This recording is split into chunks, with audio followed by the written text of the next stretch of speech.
অনেকেই জিজ্ঞাসা করেন যে ফিমেলে হেয়ার ট্রান্সপ্লান্ট করা যাবে কি না, আনুষঙ্গিক কি, কারোর একটু আইডিয়া কম থাকে, সেই সম্বন্ধে একটু বলে রাখি। ফিমেল যেমন মেলে যেমন হেয়ার ট্রান্সপ্লান্ট করা যায়, ফিমেলেও সেরকম হেয়ার ট্রান্সপ্লান্ট করা যায়।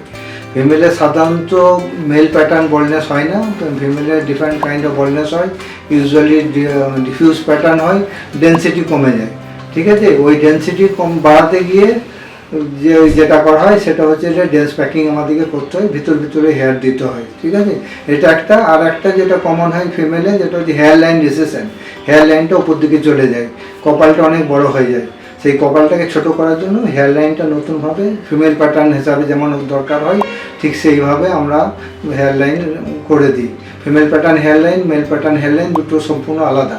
ফিমেলে যেটা দরকার হয় সেই হিসাবে আমরা ওই হেয়ার লাইন ডিজাইন করে দিই।